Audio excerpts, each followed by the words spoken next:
bom dia, boa tarde, boa noite. Pegue a sua caneca, seu café, sua água, seu chá.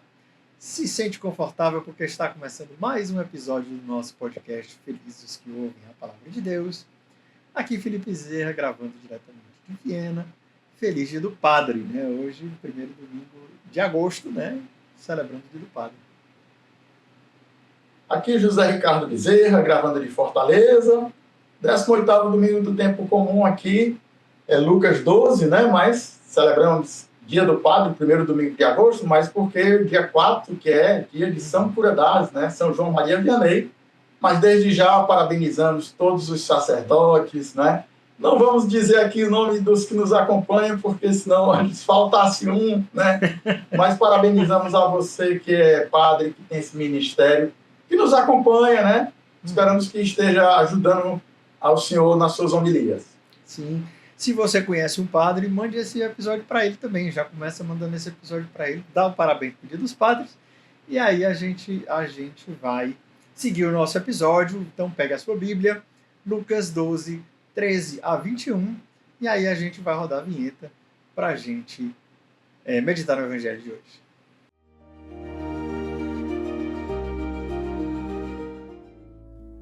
Naquele tempo, alguém do meio da multidão disse a Jesus: Mestre, dize ao meu irmão que reparta a herança comigo. Jesus respondeu: Homem, quem me encarregou de julgar ou de dividir os vossos bens? E disse-lhes: Atenção, tomai cuidado contra todo tipo de ganância, porque mesmo que alguém tenha muitas coisas, a vida de um homem não consiste na abundância de bens. E contou-lhes uma parábola. A terra de um homem rico deu uma grande colheita. Ele pensava consigo mesmo: o que vou fazer? Não tenho onde guardar minha colheita. Então resolveu: já sei o que vou fazer, já sei o que fazer. Vou derrubar meus celeiros e construir maiores. Neles vou guardar todo o meu trigo, junto com os meus bens. Então poderei dizer a mim mesmo: meu caro, tu tens uma boa reserva para muitos anos. Descansa, come, bebe, aproveita. Mas Deus lhe disse: louco, ainda nesta noite pedirão de volta a tua vida. E para quem ficará o que tu acumulaste? Assim acontece com quem ajunta tesouros para si mesmo, mas não é rico diante de Deus. Palavra da salvação. Glória a vós, Senhor. Glória a vós, Senhor. Salvação mesmo, né? Quem ajunta tesouros para si, mas não é rico para Deus, né? O que importa é a nossa salvação, você não está... O seu Glória a vós, Senhor, é o seu like, lembrando, hein? Glória a vós, Senhor. Glória a vós, Senhor. Like no vídeo. Sim.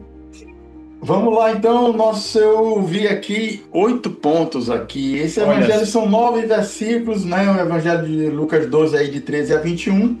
Só um detalhe também, no domingo passado, Lucas 11 lá, era de 1 a 13, né? E aí a gente pula do Lucas 11, que não terminou o capítulo 11, e passa para o Lucas 12, de 13 a 21. Então, você não terminou o capítulo 11 no evangelho, e já está no versículo 13 do capítulo 12, tá certo? Então, você está prestando atenção que você não está lendo o Evangelho de Lucas todo, embora estejamos no ano C, tá certo? Só para que você veja que é importante você pegar a sua Bíblia. Se você quiser ler a Bíblia toda, você tem que pegar a Bíblia e não a liturgia. Claro que a liturgia tem que fazer as escolhas, não pode ver tudo. Lucas é um evangelho, né? São os 24 capítulos, 25, né? É Lucas 24, termina lá. Eu acho que é 24, né? É os discípulos de Emaús, tá certo? Então, você não tem que...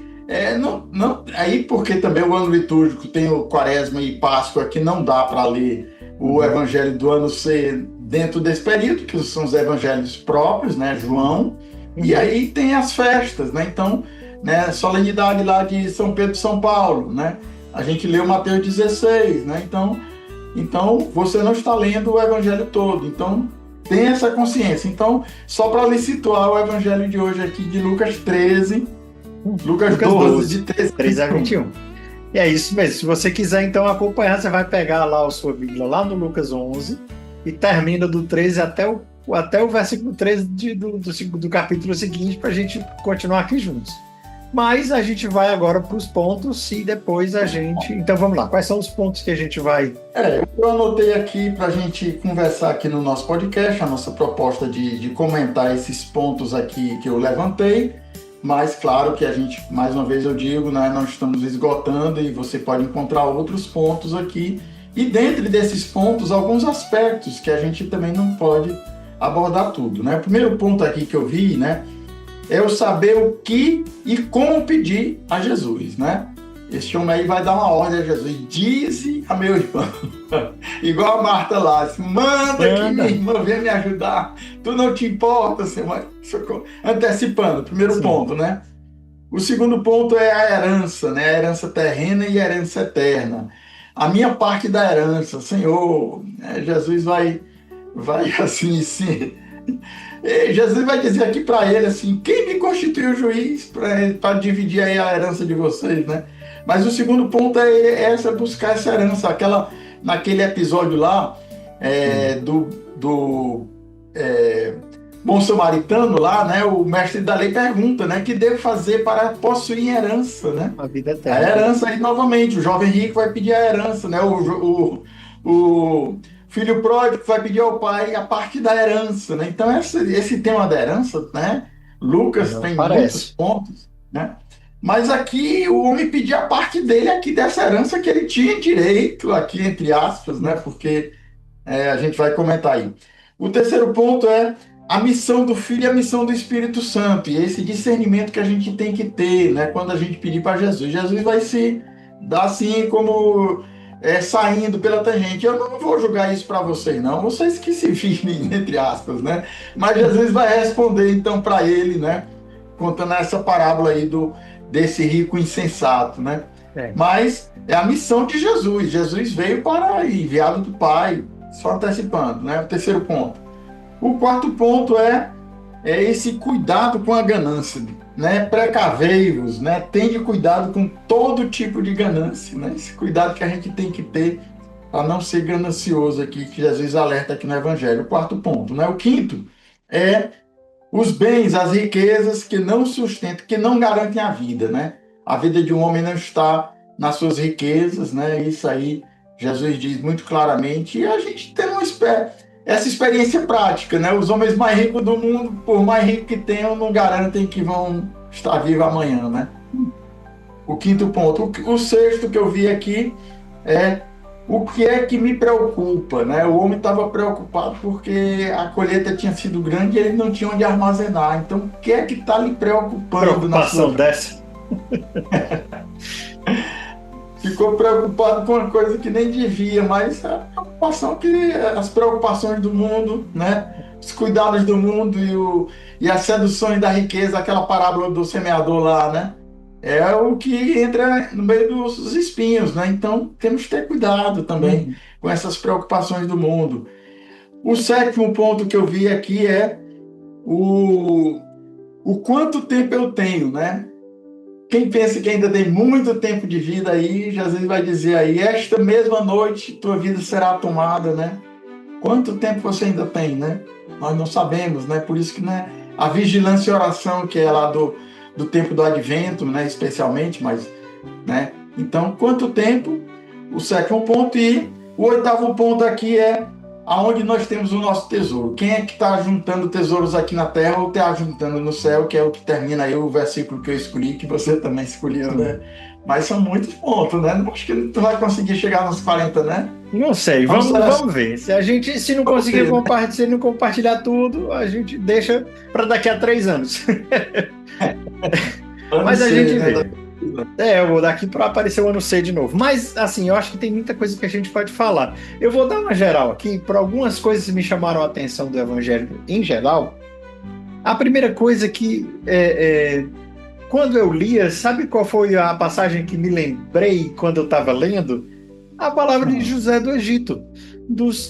Das colheitas, né, assim, das vacas gordas, exatamente. De fartura e depois os 7 anos de seca, né? Exatamente. José foi colocado como administrador lá, né? José foi colocado como administrador ali, porque realmente E ali, lógico, com a graça de Deus, José viveu muitos anos depois daquilo, e aquela colheita não era de José. Mas é interessante como, até naquilo, e aqui também fala, você não sabe o dia de amanhã. Naquele dia, José sabia que depois ia faltar, então ele estava aguardando que depois ia faltar. Aqui, não adiantava ele guardar, porque ia faltar, assim, porque ia faltar mesmo para ele, porque ele não tinha. Outra coisa que eu me lembrei quando eu lia foi do rico e do Lázaro, né? Porque o rico tinha muitos bens, mas depois que ele morreu, ele queria molhar o dedo na água para encostar na língua. Quer dizer, foi a inversão total. E aqui me lembrei também do rico e do Lázaro, por causa dessa questão dessa riqueza.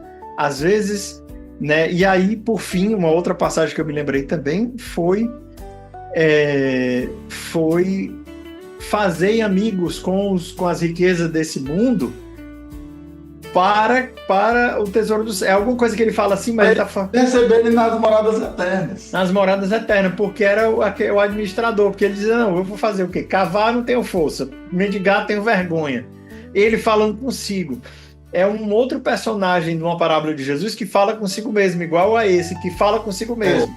Mas lá a lição use, né? Seja esperto também, use da riqueza que você tem para fazer amigos do céu. E aqui, assim, só falta dizer, lógico, isso aqui sou eu interpretando e rezando com essa passagem você é rico, dê esmola, meu filho, que você vai conseguir uma riqueza muito maior no céu. Não fique pensando em construir mais celeiro, não. Se Deus lhe deu uma abundância, né, ganhe, faça um tesouro no céu agora mesmo, que agora é a sua chance, né? E aí ele pensou em acumular, e aí Jesus de louco. Oh, meu Deus do céu, perdeu a chance.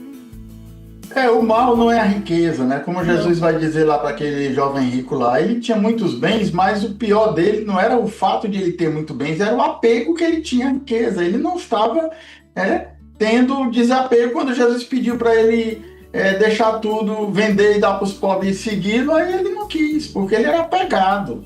Aí é aquela história do apego que esse é que é o ruim, né? Não poder servir a Deus e a riqueza, né? Mateus lá fala né? Ninguém pode ter dois senhores, ou servirá um e odiará o outro, ou amará um e desprezará o outro. Então, por que você não pode servir a Deus e a riqueza? Porque a riqueza consome, né? É essa ganância que ele diz aqui, é insaciável, né? É uma coisa que não tem fim. Quem tem dinheiro, que só se preocupa com dinheiro, quer cada vez mais. Ele não se preocupa em nem gastar nele. Ele está gastando para construir novos, mas para acumular mais. Esse que é o ponto. Esse é o grande problema. Exatamente. Porque não tem fim, não tem satisfação, né? As concupiscências do ter, do prazer e do poder não tem limite. Não tem limite. A pessoa que quer poder, ela quer ter um poder ilimitado. A pessoa que quer dinheiro, ela quer um dinheiro. E nada satisfaz, porque essas coisas são coisas passageiras, que nunca vão satisfazer.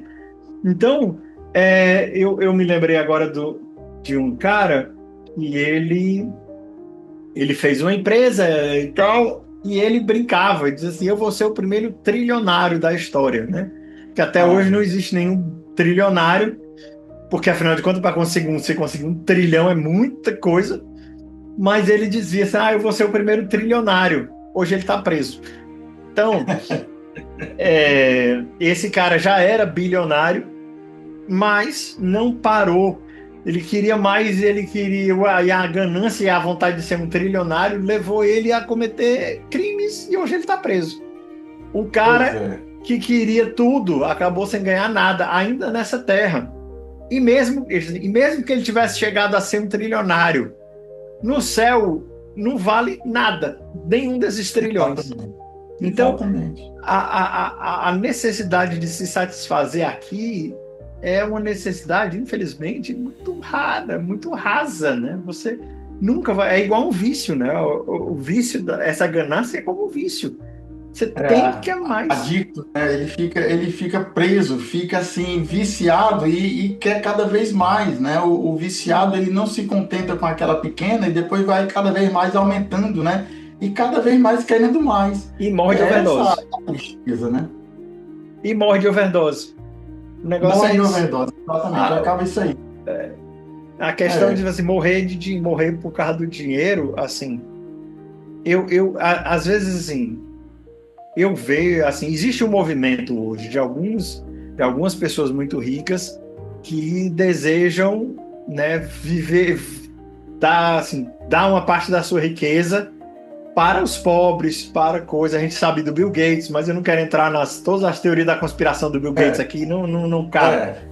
Mas não é só ele. Ele eu acho que é o mais famoso. Mas muitas pessoas muito ricas têm essa coisa de dizer, não, eu vou dar o meu dinheiro porque eu quero fazer o bem. Só Deus tem como saber a intenção do coração e como Deus vai julgá-los. Mas, assim, eu percebo, Deus, como eu falei, Deus sonda os corações, mas eu percebo aqui esse sinal. Eu estou usando o meu dinheiro para criar um tesouro lá no céu. Pode ser que nem tenha essa consciência, mas a consciência deles é quem vai julgá-los, né? Deus fala a consciência de cada um. Mas eu percebo, assim, de certa forma, muitos desses ricos que querem dar a parte das suas riquezas para o bem, para a caridade e tudo mais, não deixa de ser um sinal, assim, para os outros, assim, olha, não acumulem não, né? E talvez esses sejam mais sinais do evangelho do que a gente, né? Mas, quem sabe?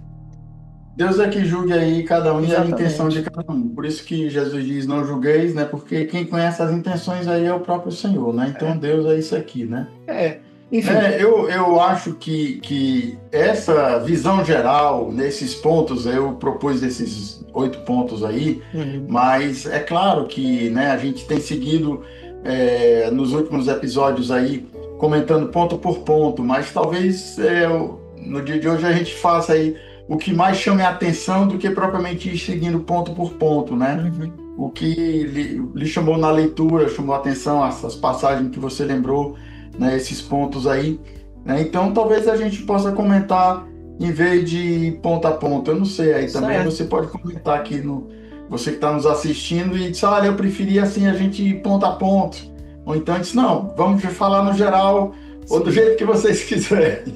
Tudo bem, a gente quer também ouvir vocês. É sempre bom ouvir e ver os comentários das pessoas colocando nos vídeos. Mas realmente, assim, porque essa passagem ela é de uma unidade muito grande também, né? Assim, cada ponto ele gera uma unidade, porque tudo, né? Desde de Jesus. Isso é uma coisa também, outra coisa também que eu me lembrei quando fala, quem me colocou como juiz? Quem me encarregou de julgar? Mas antes ele diz homem, né? Homem. Me lembra do mulher, lá quando Jesus fala para a mãe dele, mulher, assim, o que a gente tem? Porque não está na minha hora ainda. Mas aí ele vai dizer, homem, quem foi que me colocou no lugar de julgar? São duas dimensões aqui bem diferentes da resposta de Jesus. Porque de uma forma ele está anunciando mulher, né? E aí toda a referência a Eva, a rainha mãe, a um monte de outras coisas, mas aqui ele está colocando homem, e eu percebo aqui, tipo assim, Adão, né, assim, você que é da terra, ei, assim, terrestre, que você está querendo que eu julgue isso aqui? Eu não estou aqui para julgar isso aqui, não, assim, é muito maior. Eu não vim para isso, né? Eu não vim para isso, exatamente. Eu também percebi isso, né, esses pontos aqui, quando eu colocava, então, nesse aspecto aí, quando Jesus, quem me colocou para julgar, né, o primeiro aspecto é isso aqui, Jesus, a missão de Jesus era enviado do Pai para a nossa salvação, para revelar o amor do Pai, né? Deus amou tanto o mundo, e aí Nicodemos lá, mas o Espírito Santo vai nos dar esse discernimento, né?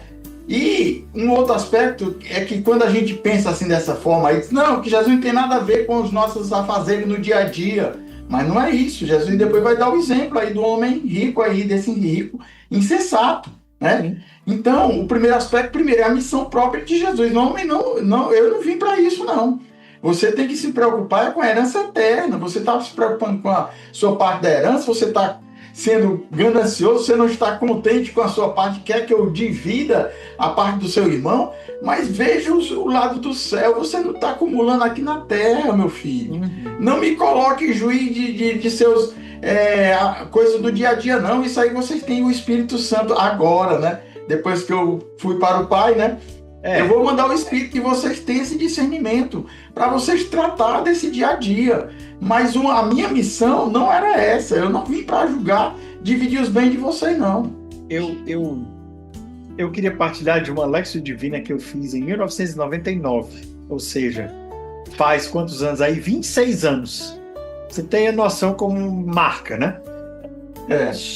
A carta de São Paulo, não me lembro agora, eu vou dizer e o senhor diz, mas eu acho que era Coríntios.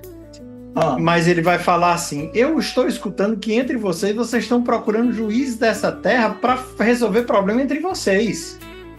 Exatamente. Aí ele diz: mas vocês vão julgar o mundo e vocês estão querendo achar coisa de juiz? Aí ele para, aí dá uma raiva dele, ele diz: por que vocês não preferem ser injustiçados? Ora, aquele tapa na cara de São Paulo bem característico. Mas aquilo me marcou 26 anos atrás. Eu me lembro até onde é que eu estava sentado quando Jesus, assim, quando Deus deu esse tapa na minha cara por meio de São Paulo, na palavra de Deus. Por que eu não prefiro ser injustiçado? Por que se Jesus, né, que é o Senhor de tudo, preferiu ser injustiçado, por que eu não escolho o caminho de Jesus? Né? Por que eu não escolho ser injustiçado como ele? Aqui de novo, assim, Jesus está dizendo assim: você está querendo que eu... Não entendi. Não entendi. Assim, porque isso não importa, Quem faz a justiça, homem, né? Terra, você, Adão, que saiu da terra, homem. Divisão de bens não faz parte da missão de Jesus. Né? Assim, Exatamente. Como você acumula, assim, no sentido, como você administra seus bens diretamente falando. Jesus não vai sentar com você com a calculadora para dizer o que você está gastando com o que. Não é isso que Jesus vai fazer, não. Muito menos, aí vou puxar a orelha, aí pega o seu bingo aí, protestantes, pega o seu bingo, teologia da prosperidade. Jesus aqui é a lista de coisas contra a teologia da prosperidade. É exatamente o oposto do que Jesus está dizendo. Eu não quero que vocês acumulem, eu não quero que vocês ganhem. Não é para isso que eu vim. Né? Eu não vim para que vocês ganhassem nada, não. E aí, de novo, Jesus joga e diz: a coisa errada, né? Vocês estão se preocupando com o que não pode, que não precisa, né? É essa vã preocupação aí que Jesus está recriminando nesse homem, né? Tudo vai passar. Não juntes aqui tesouros na terra, porque tudo vai passar. É outra passagem, mas é exatamente isso. É quem ajunta tesouros para si mesmo. Mas o tesouro que a gente tem que acumular é onde a traça não rói, onde não tem. Como é que ele chama lá? Ferrugem não corrói, meu povo. Pois é.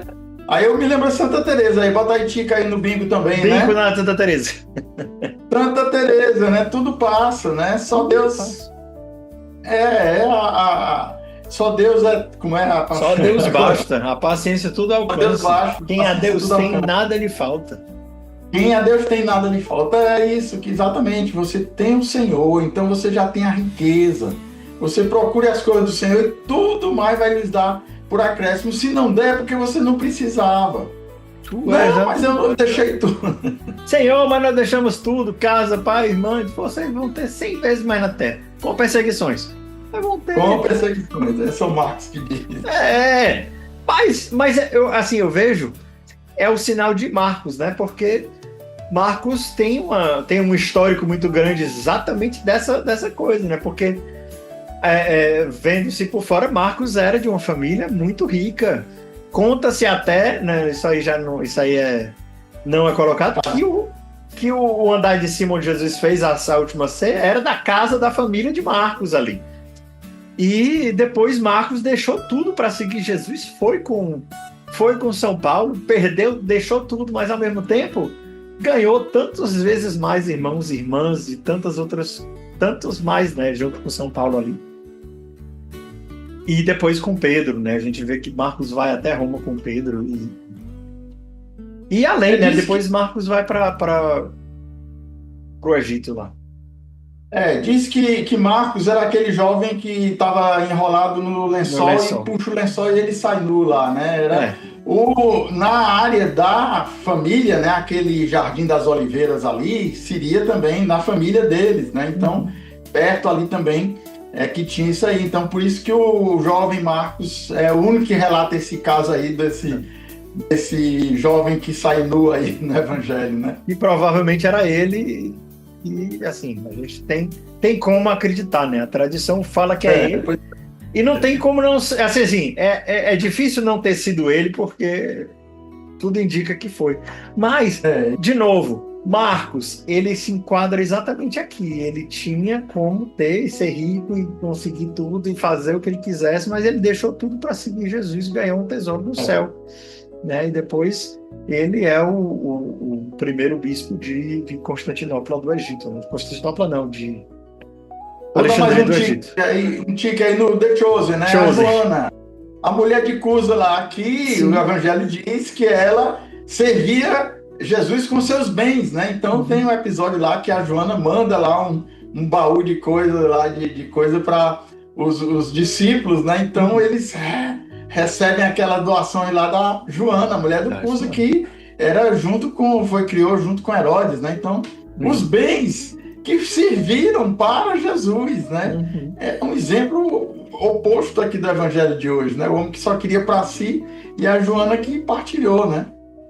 A questão é exatamente essa, a gente ter muitos bens, o problema não é ter muitos bens, o problema é a atitude diante de ter muitos bens, né? E aqui é que entra todo o segredo. Qual é o foco da minha vida? É acumular mais bens? Ou usar desses bens para o bem, né? Às vezes, né? Aí São João Crisóstomo também vou trazer. Não é do bingo, mas vai já virar. São João Crisóstomo vai falar: se você tem uma blusa sobrando, é porque ela não é sua, né? A doutrina social da igreja aí também, então aí Leão 14 aí que pega o Leão 13 lá, né? Desde o Rero Novaro lá, que você colocou também no seu Instagram, né? O resumo da Rero Novaro e das outras encíclicas, né? Do Leão 13 lá. Né? Eu fiz duas postagens de Leão 13. Uma com a Rero Novaro, que eu fiz um resumo do que eu vi, né? Assim, teve um pessoal criticando: você não colocou isso? Gente, não dá para... É um resumo, né? Então tem que dar Fiz um resumo e fiz também das encíclicas marianas. Eu acho que eram 10 encíclicas marianas dele, que ele criou-se uma tradição de todo mês de setembro, ele falava sobre o rosário. E é muito bonito. Inclusive, foi o primeiro Papa a usar o título de medianeira para Nossa Senhora, né? Assim, o São João Paulo II não declarou como dogma, mas é parte do magistério Nossa Senhora como medianeira das graças ao Leão 13, né? Assim, a gente não é um dogma que Maria era medianeira, mas você pode acreditar. Parênteses aí, medianeira é um título de Nossa Senhora, título. Não medianeira de todas as graças que João Paulo II não quis colocar, né? Mas medianeira. Qual é o documento do concílio que fala da igreja? Na Lumen Gentium fala de Maria, eu acho como que é medianeira também. Sim. Como medianeira, advogada, né? Sim. E depois São Paulo VI vai colocar como mãe da igreja. Mas medianeira, o título já era, eu acho que desde o 13. Sim. Mas não, assim, o que São João Paulo II não quis colocar como dogma medianeira de todas as graças. Sim. Não mas é porque não é dogma no sentido de que as graças passam por Maria. Mas ela é medianeira porque ela é intermediária. Do único mediador, né? A gente não está tirando a mediação de Jesus. Jesus é o único mediador, mas somos mediadores, como aí a questão lá da intercessão de Abraão, a intercessão dos santos e Moisés. Maria tem um ponto único, Moisés, né? Então Jeremias, eu acho que e Daniel são os dois intercessores ditos lá. Mas assim, né? Só fazendo parênteses, porque puxou o assunto, é uma coisa da outra, né? A gente não está falando dos dogmas marianos, não, mas acabou entrando aqui, né? Mais vale. Eu esqueci o que eu ia falar, mas era sobre essa questão eu ia falar sobre a questão da latria e da hiperdulia. Eu achei muito lindo também esses dias, foi um padre que eu sigo, e ele falando assim, mas o protestante falando com ele, mas a pessoa chega e coloca flor no pé da imagem, aí se curva diante da imagem, isso é idolatria. Disse, meu filho, o problema é que vocês protestantes, vocês não sabem diferenciar a hiperdulia e a adulia da latria. Latria, adoração para um católico, é o sacrifício supremo da missa. Ninguém oferece missa para Maria. Ponto. Acabou-se. Botar flor, rezar, isso é dulia. Isso aí tudo é dulia. Isso aí é tudo aí, dulia e hiperdulia. Se você está confundindo uma flor que a gente coloca no pé da imagem de Nossa Senhora com idolatria, é porque você não tem ideia do que é o valor do sacrifício da missa, que é a verdadeira adoração a Jesus. O que é a verdadeira adoração ao Pai é o sacrifício da Santa Missa. Tudo mais, exatamente, né? Tudo mais não é nada. A diferença do culto, né, de latria é a adoração, e a adoração só devida a Deus. O catecismo é bem claro nisso, né? Culto de latria só a Deus, culto de dulia aos santos. A Maria é um culto de hiperdulia porque ela é acima de qualquer outro santo, ela teve um papel único. Só ela foi a mãe de Deus, a mãe de Jesus. Não vou entrar nem aí a mãe de Deus aí, porque as pessoas, não, porque Jesus... Meu filho, se você acredita em Jesus, verdadeiro homem, verdadeiro Deus, Maria é mãe, não é só da cabeça, não é Maria do corpo inteiro. Todo. Exatamente. Então, aí a diferença, né?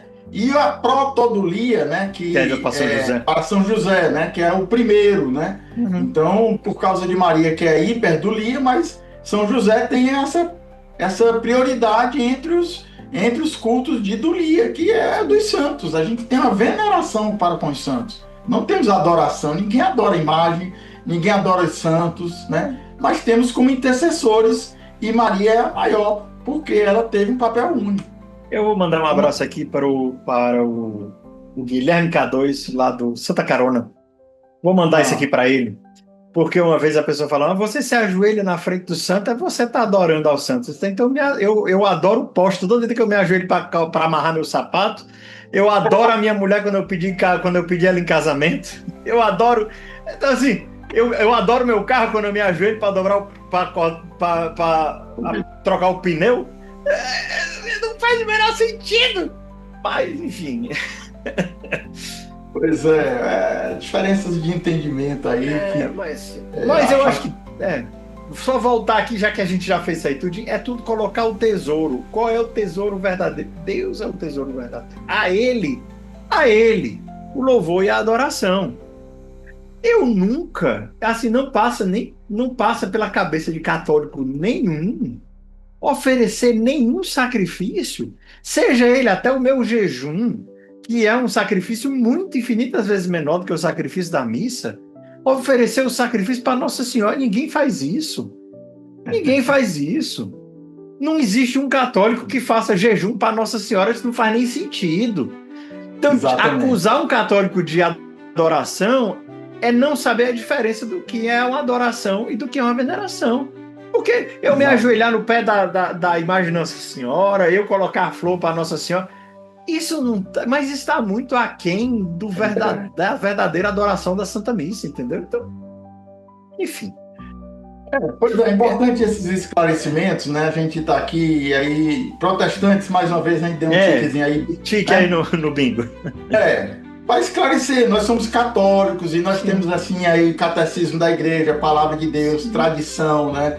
A gente já comentou outras vezes, quais são os livros da Bíblia que tem a relação dos livros da Bíblia?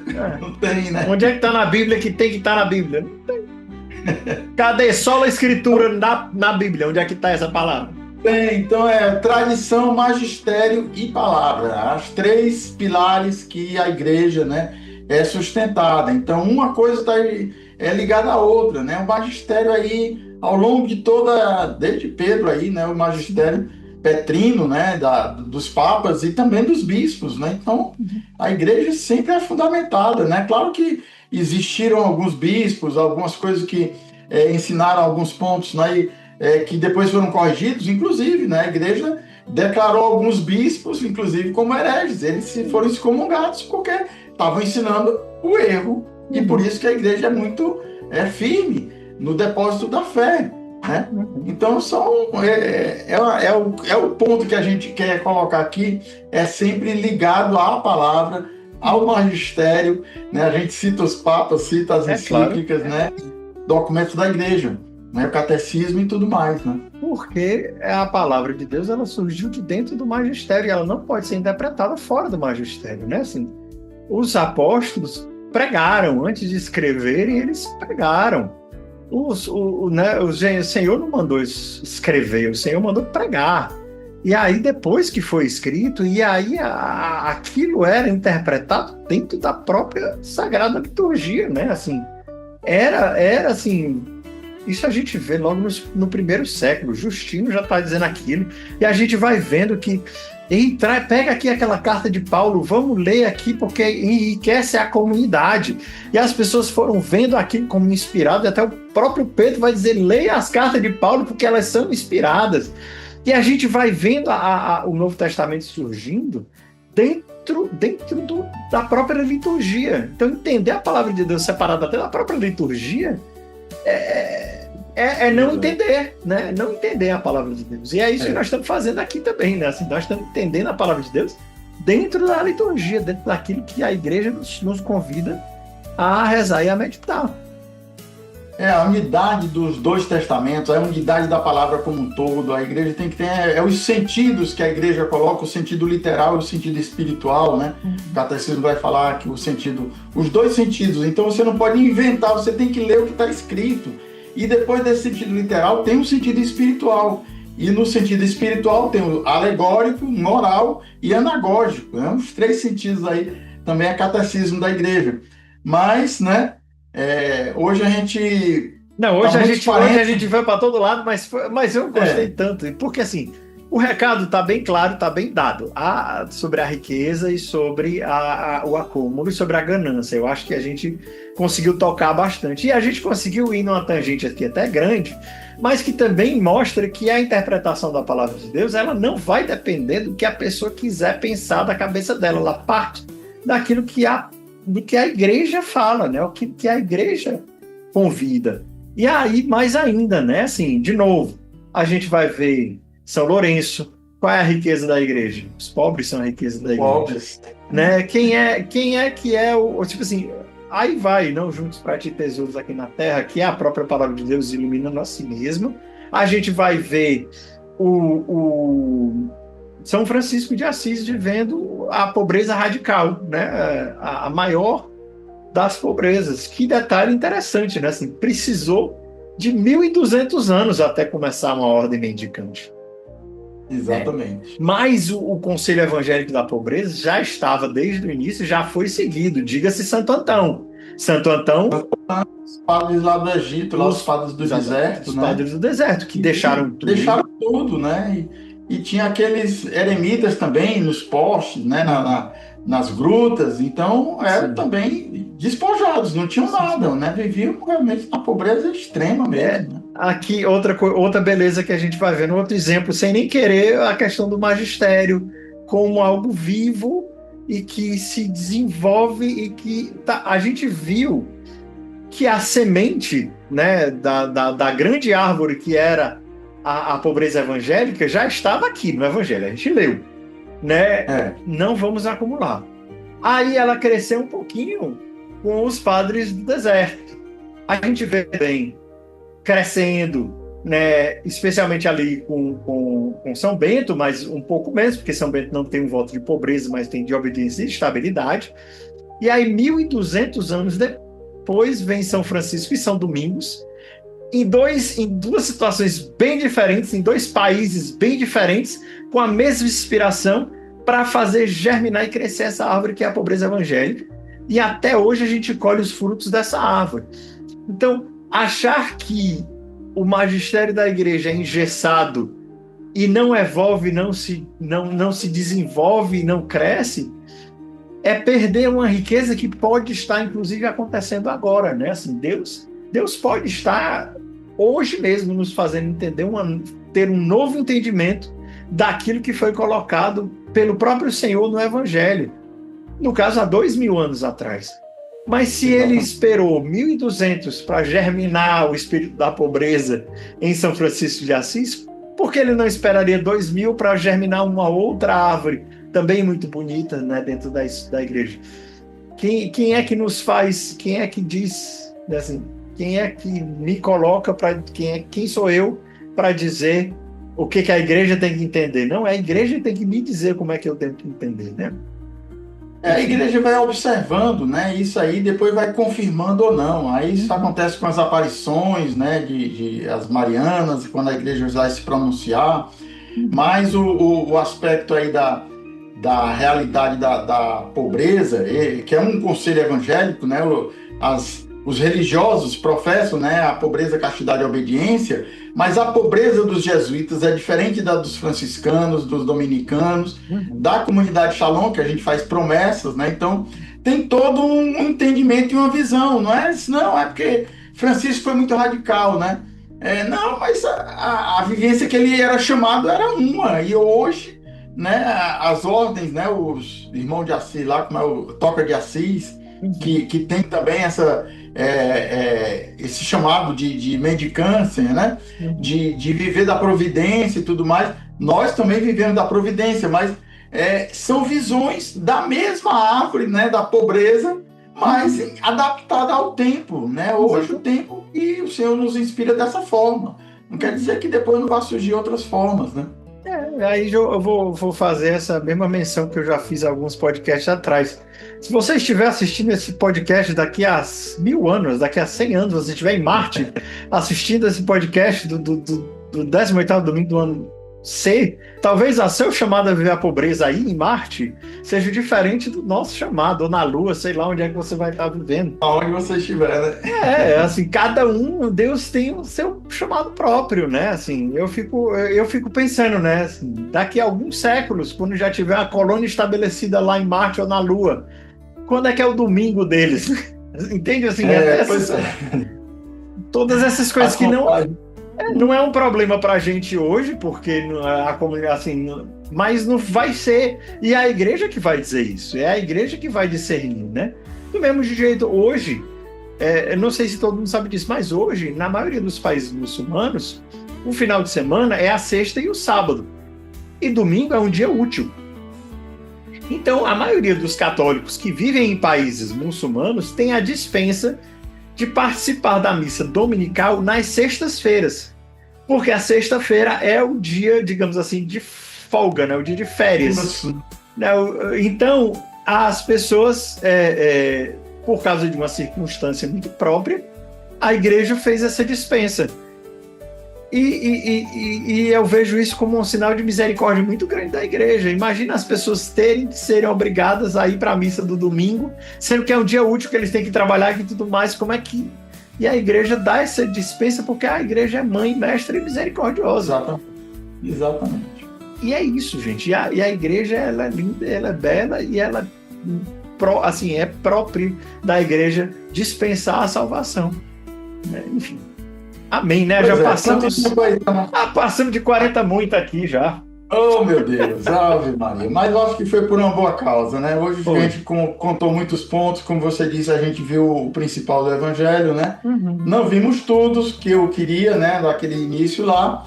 Os 8 pontos que eu propus no começo, se você quiser, você pode voltar lá e seguir os pontos que eu propus, mas, né, o Evangelho é rico, aí você pode meditar e rezar com o Evangelho de hoje aí, né?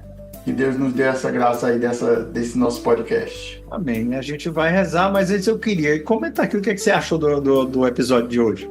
Você gostou quando a gente falou assim, mais livre, indo para um lado e para o outro? Ou você prefere os pontos assim? Você ficou curioso de saber quais foram o que a gente ia falar dos pontos?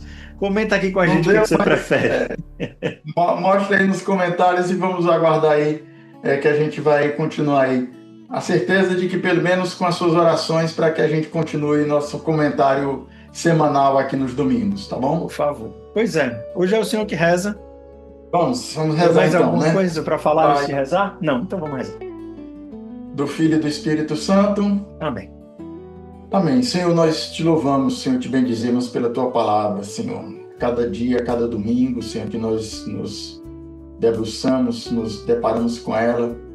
Tu vens, Senhor, em nosso auxílio. Por isso, Senhor, nesse domingo também, nosso coração se enche de louvor e de gratidão por Tu mesmo, Senhor, que és a nossa riqueza. A Tua palavra, Senhor, que é viva e eficaz e que vem em nosso auxílio. Obrigado, Senhor, pela riqueza da Tua palavra, tanto no Antigo como no Novo Testamento, a palavra dos Salmos, Senhor, que nos ajudam a orar nas diversas situações, nas dificuldades, nas alegrias também. Nossos salmos que Tu inspirastes a tantos autores para colocá-los. E hoje, Senhor, também nós queremos Te louvar, Senhor, pelos bens materiais que Tu nos concedes. Dá-nos, Senhor, o entendimento de que estes bens são passageiros e que somente Tu, Senhor, és o nosso bem maior, a nossa riqueza.